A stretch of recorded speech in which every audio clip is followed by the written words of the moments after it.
బట్టతలతో బాధపడుతున్నారా? ఆధునితనమైన పద్ధతిలో hair transplantation చేయబడును. Face clinic, Hyderabad. నమస్తే, వెల్కమ్ టు సుమన్ టీవీ. నేను విష్ణు. ప్రస్తుతంతో పాటు ప్రముఖ స్టాక్ మార్కెట్ అనలిస్ట్ సుందరరామరెడ్డి గారు ఉన్నారు. వారితో మాట్లాడదాం. సార్ నమస్తే. సార్ సుందరరామరెడ్డి గారు. నమస్తే సార్. సుందరరామరెడ్డి గారు, గత వారం 10 రోజుల నుంచి భారీగా పెరిగిపోతున్న బంగారం ధరలు, ఆకాశాన్ని అంటుతున్న బంగారం ధరలు. సరే, మీరు నేను బంగారం ధరల్ని అదుపు చేయలేం కాబట్టి, అది మన చేతుల్లో లేని పని కాబట్టి, అయితే అసలు ఎందుకు ఈ బంగారం ధరలు ఇంతలా పెరుగుతున్నాయి? దేశీయంగా, అంతర్జాతీయంగా ఎటువంటి కారణాలు ఈ బంగారం ధరలు ఇంతలా పెరగడానికి దోహదపడుతున్నాయి అంటారు? అట్లీస్ట్ మనం రీజన్స్ గురించి మాట్లాడుకుందాం. రైట్. సో ఈ డిమాండ్ వరల్డ్ వైడ్గా ఉందండి, ఇండియన్ కాదు. చాలా మంది ఇది మ్యారేజ్ సీజన్ కాబట్టి, సమ్మర్ కాబట్టి డిమాండ్ వస్తుందేమో అనుకుంటారు. కాదు, వరల్డ్ వైడ్గా సెంట్రల్ బ్యాంక్స్ బాగా కొంటాయి అనమాట. అంటే పర్టికులర్గా ఈ డిమాండ్ ఎందుకు వచ్చింది అంటే, ఒక రీజన్ ఏమో చైనీస్ గవర్నమెంట్ వాళ్ళు బాగా, సెంట్రల్ బ్యాంక్ వాళ్ళు literally monthly almost 10 metric tons కొంటున్నారు. వాళ్ళ ఖజానా నింపుకుంటున్నారు, గోల్డ్ ఖజానా. అండ్ చైనాలో స్టాక్ మార్కెట్లో ఇన్వెస్ట్మెంట్స్ చాలా వరకు ఆగిపోయినాయి అండి. మార్కెట్స్ అన్ని 20 years లోలో ఉన్నాయి almost China markets. Real estate bubble రీసెంట్గా మనం చూసాము. అందుకని చైనా ఇన్వెస్టర్లు అందరూ కూడా వాళ్ళ రియల్ ఎస్టేట్లో పెట్టడం ఆపేశారు, అండ్ చైనీన్ స్టాక్ మార్కెట్లో పెట్టడం ఆపేశారు. వాళ్ళు ఇంటర్నేషనల్ లెవెల్లో లైక్ దుబాయ్ ఇలాంటి ప్లేస్లో రియల్ ఎస్టేట్లో అంటే గోల్డ్ హెవీగా ఇన్వెస్ట్ చేస్తున్నారు. ఏషియా మొత్తం మీద హ్యూజ్ ఈ పాయింట్ ఆఫ్ టైంలో గోల్డ్ కొని వాళ్ళు ఉన్నారంటే అది Chinese central government and Chinese అనమాట. ఇండియా కన్నా వాళ్ళు ఎక్కువ కొంటున్నారు. రెండోది, ఈవెన్ ఇండియన్ ఆర్బీఐ బ్యాంక్ కూడా ఈ దీంట్లో పార్టిసిపేట్ చేస్తుంది, బంగారం నిల్వలను పెంచుకుంటా పోతుంది. తర్వాత ఏమో రష్యా వాళ్ళు ఎప్పుడైతే ఈ అమెరికాతో ఇష్యూ వచ్చిన తర్వాత వాళ్ళని వెలేశారో ఇంటర్నేషనల్ కమ్యూనిటీ నుంచి, యుక్రెయిన్ వార్ దగ్గర నుంచి, వాళ్ళు ఏంటంటే ఇక్కడ వాళ్ళ ఇన్వెస్ట్మెంట్స్ అన్ని కూడా వాళ్ళు కూడా ఇంటర్నేషనల్ రియల్ ఎస్టేట్స్ లేదా గోల్డ్లో పెట్టడం బిగిన్ చేశారు. అంటే పర్టికులర్ రష్యా వాళ్ళు కూడా గోల్డ్ స్టాక్స్ బాగా పెంచుకుంటూ పోతున్నారు.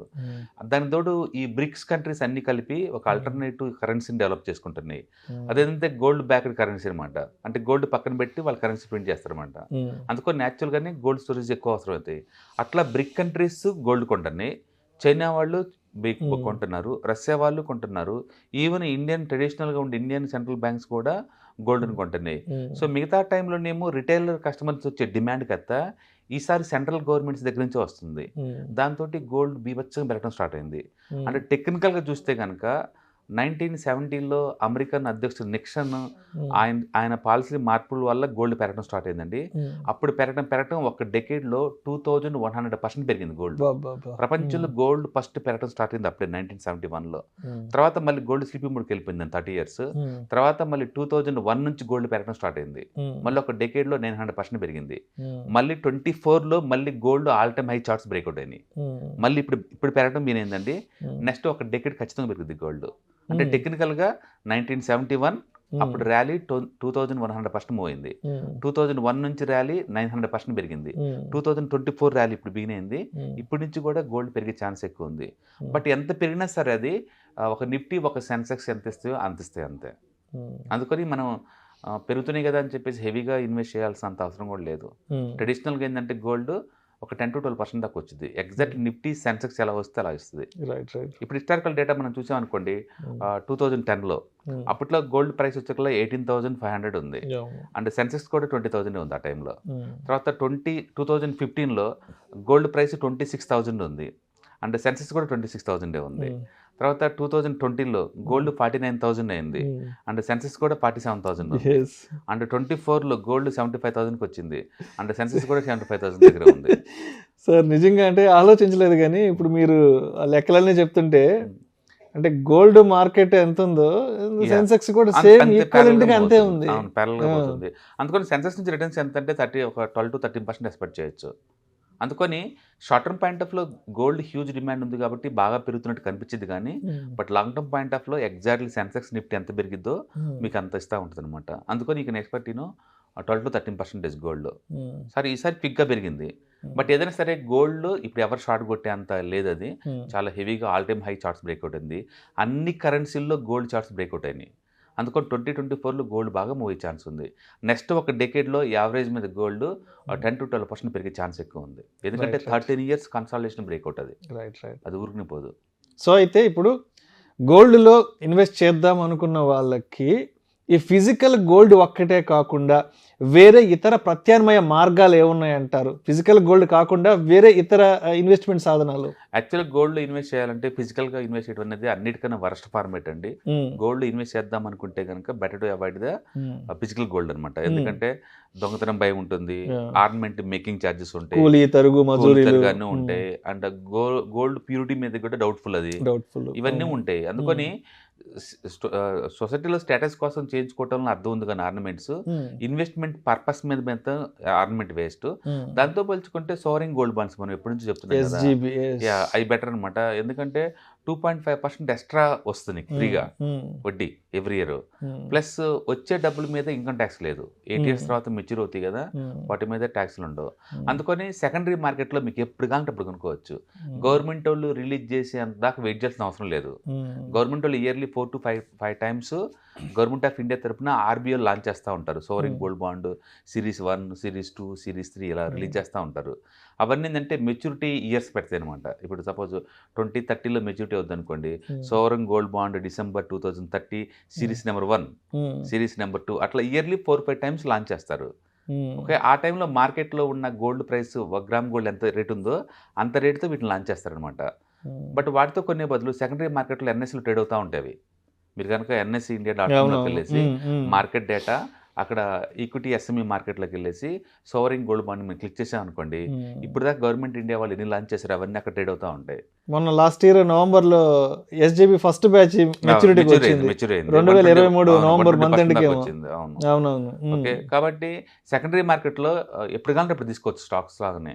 కాబట్టి మీరు ఎవరైనా నిజంగా గోల్డ్ మీద ఇన్వెస్ట్మెంట్ అనే థాట్ కనుక వస్తే అంటే సోవరింగ్ గోల్డ్ బాండ్ స్టాక్ లాగా కొనుక్కోవచ్చు, ఎప్పుడు కావాలంటే అప్పుడు అమ్మేసుకోవచ్చు. బట్ మీ దగ్గర ఉన్నంత కాలం నీకు 2.5% ఇంట్రెస్ట్ వస్తూ ఉంటుంది. డిమాట్ లింక్ ఉన్న బ్యాంక్ అకౌంట్లో ఆటోమేటిక్గా వస్తుంటుంది. That is the best format. రెండోది, టెంపరీగా ఈ గోల్డ్ రష్ని ఎన్కాష్ చేసుకుందాం అనుకుంటే కనుక మీ ట్రేడింగ్ అకౌంట్ నుంచి గోల్డ్ ETFs దొరుకుతాయి, వాటిని కొనుక్కోవచ్చు. మూడో ఫార్మేట్ ఏంటంటే గోల్డ్ మ్యూచువల్ ఫండ్స్ దొరుకుతాయి. Like any equity debt fund mutual funds లాగానే గోల్డ్ మ్యూచువల్ ఫండ్ మీ మ్యూచువల్ ఫండ్ అకౌంట్ నుంచి కొనుక్కోవచ్చు. మీరు నిజంగా ఇన్వెస్ట్మెంట్ చేయాలనుకుంటే మాత్రం ఇది బెస్ట్ ఆప్షన్స్. ఎందుకంటే ఎవరు దోచుకోలేరు, అంటే ట్యాక్స్లు పెద్దగా ఉండవు, ఎప్పుడు కావాలంటే అప్పుడు అమ్మేసుకోవచ్చు. అంటే ఎంత మొత్తం ఎన్కాష్ చేసుకోవచ్చు, ఎంత మొత్తంలో కూడా. అంటే ఈ 3 వద్దు అనుకున్నప్పుడు గోల్డ్ బార్స్ ఉంటాయి, గోల్డ్ బిస్కెట్స్ ఉంటాయి, అండ్ ఇలాంటి వాటిని కొన్ని స్టోర్ చేసుకోవచ్చు, లాకర్లో పెట్టుకొని పెరిగిన తర్వాత అమ్మేసుకోవచ్చు. ఆ తర్వాత గోల్డ్ ఫిజికల్ ఆర్నమెంట్స్ ఉంటాయి, అవి వేసుకోవచ్చు. లేదంటే కమోడిటీ మార్కెట్లో కూడా గోల్డ్ ఫీచర్స్, గోల్డ్ ఆప్షన్స్ దొరుకుతాయి. అవి టూ మచ్ రిస్క్, కొంచెం ప్రొఫెషనల్స్కి అయితే బాగుంటుంది. మొత్తానికి అయితే రిటైల్ పాయింట్ ఆఫ్ లో మాత్రం first priority goes to the sovereign gold bonds, and second one gold ETFs, and third one gold mutual funds. ఆ 3 ఫార్మాట్లు అయితే డిజిటల్గా ఉంటుంది కాబట్టి మనకి భయం ఉండదు, అండ్ లిక్విడిటీ బాగుంటుంది, అన్లిమిటెడ్ లిక్విడిటీ, ఎప్పుడు కావాలంటే అమ్మేసుకోవచ్చు ఇన్వెస్ట్మెంట్ లాగా థింక్ చేస్తే. బట్ టెంపరీగా పెరుగుతుంది అని చెప్పేసి లాంగ్ టర్మ్ ప్లాన్ చేయమాకండి. షార్ట్ టర్మ్ కోసం అయితే ETFs బాగుంటాయి, లాంగ్ టర్మ్కి అయితే సోవరింగ్ గోల్డ్ బాండ్స్, షార్ట్ టర్మ్కి అయితే ETFs బాగుంటాయి. సో అయితే ఇప్పుడు మొత్తానికి ఇప్పుడు 75,000, 80,000, లక్ష అంటూ రకరకాల ఊహాగానాలు వస్తున్నాయి కాబట్టి మరి ఇప్పుడున్న సిచ్యువేషన్లో ఇంకా పెరుగుతుంది కాబట్టి అలా చూస్తూ ఉండిపోమంటారా, లేదంటే ఎంతో కొంత ఎన్కాష్ చేసుకోవడం బెటర్ అంటారా ఇన్వెస్ట్మెంట్ చేసి? ఇప్పుడు charts all time high breakout అయిందండి అన్ని కరెన్సీలు కూడా. కాబట్టి ఇయర్లీ మీకు ఒక 12 to 15% కావాలి అనుకున్న వాళ్ళు ఉంచుకోవచ్చు గోల్డ్ని, అర్జెంటుగా అమ్మాల్సిన అవసరం లేదు. ఎప్పుడైనా మనం ఏదైనా ఎసెట్ కొంటున్నామంటే గోల్ ఓరియంటెడ్ కొంటాం బెటర్ అండి. ఎందుకు కొంటున్నాం, అది కిడ్స్ మ్యారేజ్ కోసం, లేకపోతే ఇన్వెస్ట్మెంట్ కోసం, లేదా ఒక పర్పస్ కోసం కొన్నారనుకోండి, కన్ఫ్యూజన్ ఉండదు. ఇంకా అలా కాకుండా ఏదో టెంపరీ కొన్నాం అనుకోండి, ఇక మంచి రేట్ వచ్చినప్పుడు అమ్మేసుకోవచ్చు. అది రైట్. సో అయితే ఇంకొక అంటే 1 month తర్వాత ఎలక్షన్స్ కూడా అయిపోతాయి కాబట్టి అంతా కొంత సెట్ అయిపోతుంది కాబట్టి ఎలక్షన్స్ అయిపోయినాటికి మళ్ళీ ఏదైనా తగ్గే అవకాశం ఉందంటారా నెక్స్ట్ 1 monthకి? ఇండియా గోల్డ్ పెద్ద పుష్, ఇండియన్ మార్కెట్ ఏం గోల్డ్ పుష్ చేయలేదండి పెద్దగా. ఇది యాక్చువల్గా గల్ఫ్ రీజన్లో యుద్ధానికి రెడీ అవుతుంది, దానివల్ల కొంత ఇదవుతుంది. రెండోది చైనా వాళ్ళు కొంటం చేశారు, and big countries gold backup కరెన్సీని రిలీజ్ చేస్తున్నారు. రష్యా వాళ్ళు కొంటున్నారు, ప్రపంచవ్యాప్తంగా డాలర్ని డంప్ చేసే వాళ్ళు ఎక్కువ అవుతున్నారు, సెంట్రల్ బ్యాంక్స్. గోల్డ్ కొంట బీన్ అయింది. ఈ సంవత్సరం ప్రత్యేకత ఏంటంటే bitcoin all time high, modern technology asset class అది. Gold all time high, silver all time high, crude literally 1 year high, market all time stock market all time high. అన్ని రకాల అసెట్స్ ఆల్ టైమ్ హైక్ అవుతా ఉన్నాయి అంతే. కాకపోతే gold stable asset class కాబట్టి అది అది అది మంచి అసెట్గా మనం ట్రీట్ చేసుకోవచ్చు, ఎందుకంటే వాలిడిటీ తక్కువ ఉంటుంది కాబట్టి. బట్ అదే టైంలో రేట్ ఆఫ్ రిటర్న్ అనేది ఇంపార్టెంట్. మీరు ఎంత ఎక్స్పెక్ట్ చేస్తున్నారో దాన్ని బట్టేసి అది గుడ్ అసెట్ బ్యాడ్ అసెట్ అవుతుంది. Right right. కాబట్టి ఇన్వెస్ట్మెంట్ పాయింట్ ఆఫ్లో థింక్ చేసే వాళ్ళందరూ కూడా long term short term think చేయండి. లాంగ్ అనుకుంటే సోరింగ్ గోల్డ్ బాండ్ దొరుకుతాయి నీకు, ఎప్పుడు కావాలంటప్పుడు సెకండరీ మార్కెట్లో దొరుకుతాయి. గవర్నమెంట్ రిలీజ్ చేసినాక వెయిట్ చేయాల్సిన అవసరం కూడా లేదు. పడ్డప్పుడు కొంచెం తక్కువ రేట్కి వచ్చినప్పుడు పర్లేదు. లేదా షార్ట్ టర్మ్ కోసం 1 వీక్ కోసం 1 మంత్ కోసం అనుకోండి, ఈటీఎఫ్స్ కొనుక్కోండి, బాగుంటాయి. ఈ 2 ఫార్మెట్లో బాగుంటుంది ఇన్వెస్ట్మెంట్ పాయింట్ ఆఫ్ వ్యూలో. ఓకే, ఏదైనా సరే గోల్డ్ అనేది ఒక ఎమోషనల్ అసెట్ అండి. దాని గురించి ఎంత రిస్క్ చేసినా ఇంకా ఎంతకంత మ్యాటర్ ఉంటుంది. బట్ రియల్గా rate of return point of వస్తే కనుక మీ దగ్గర నిజంగా ఈక్విటీ మ్యూచువల్ ఫండ్ ఉంది అంటే ఉన్న తర్వాత తీసుకోవాలి తప్ప దానికి ఆల్టర్నేటివ్గా మాత్రం కాదు. చాలా మంది ఏంటంటే దాన్ని హెడ్జింగ్ కోసం వాడతారు, రిచ్ వాళ్ళందరూ హెడ్జింగ్ కోసం వాడతారు. బట్ మధ్యతరగతి వాళ్ళందరూ కూడా ఆ గోల్డ్ మీద మూసి తగ్గించుకొని అండ్ ఈక్విటీ మ్యూచువల్ ఫండ్లో ఇన్వెస్ట్ చేస్తే లాంగ్ టర్మ్ పాయింట్ ఆఫ్లో ఎక్కువ రిటర్న్స్ తీస్తుంది. దాంతో పోల్చుకుంటే దాని నుంచి మనం 20-30 ఎక్స్పెక్ట్ చేయలేము పొరపాటును కూడా. స్టేబుల్ అసెట్ అంతే. సో అందుకని డైవర్సిఫికేషన్ పర్పస్ కోసం తీసుకోవచ్చు, అసెట్ డైవర్సిఫికేషన్ పర్పస్.